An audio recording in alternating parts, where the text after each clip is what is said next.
নমস্কার বন্ধুরা, সুপ্রিয়ার রান্নাঘরে সবাইকে স্বাগত জানিয়ে সম্পূর্ণ নিরামিষ একটি রেসিপি সিমের পাতুরি রান্না করে দেখাবো। এটা কোনো নতুন রেসিপি না হলেও আমি কিভাবে রান্নাটা করি সেটাই আপনাদের সাথে শেয়ার করব। সিমের পাতুরি বানানোর জন্য আমি এখানে 300 গ্রাম সিম নিয়েছি। সিমগুলো ভালো করে ধুয়ে নিয়ে সিমের দুই দিকটা কেটে দিয়ে দুপাশ থেকে সুতোর মতো অংশটা ফেলে দিয়ে সিমগুলোকে অর্ধেক করে কেটে নেব। ছোট সিম হলে গোটাও নেওয়া যাবে। এখন চলুন রান্নাটা করে নিই। কড়াইতে সর্ষের তেল দিয়ে দিলাম। তেল গরম হলে ফোড়নে কালো জিরে দিয়ে একটু ভেজে নিয়ে কেটে রাখা সিমগুলো দিয়ে ভেজে নেব।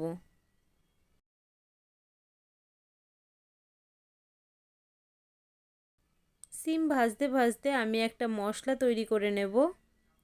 একটা মিক্সার জারে 1.5 চামচ কালো সর্ষে, 1.5 চামচ সাদা সর্ষে, 2 চামচ পোস্ত দিয়ে শুকনো অবস্থাতে একটু গুঁড়ো করে নেব। এইভাবে গুঁড়ো করে নিলে সর্ষে পোস্তটা খুব মিহি করে পেস্ট হয়।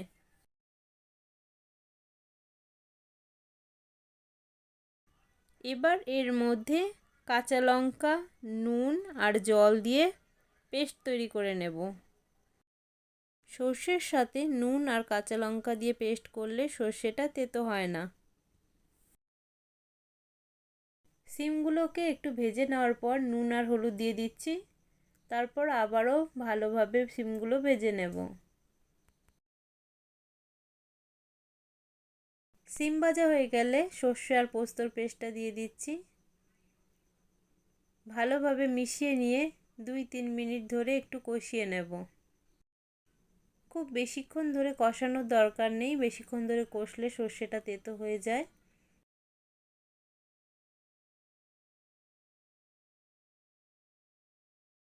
একটু কষে নেওয়ার পর মিক্সির জারটা ধুয়ে একটু জল দিয়ে দিলাম। তারপর আবারও ভালো করে মিশিয়ে নিচ্ছি। এবার ঢাকা দিয়ে দেব মিনিট 5 জন্য। এই সময় গ্যাসের ফ্লেমটা লোতে রাখবো। 5 মিনিট পর ঢাকনা খুলে নিচ্ছি। দিয়ে দিলাম একটু চিনি। এই রান্নায় একটু চিনি দিলে খেতে ভালো লাগে, এটা একদমই অপশনাল। সবশেষে ওপর থেকে একটু সর্ষের তেল দিয়ে মিনিট 5 জন্য গ্যাসের ফ্লেমটা অফ করে ঢেকে দিলেই তৈরি হয়ে যাবে সিমের পাতুরি, যেটা গরম ভাতের সাথে খেতে অসম্ভব টেস্টি হয়। আপনারা যারা এভাবে এখনও সিমের পাতুরি তৈরি করেননি তারা একবার হলেও তৈরি করে দেখুন, আশা করছি ভালো লাগবে।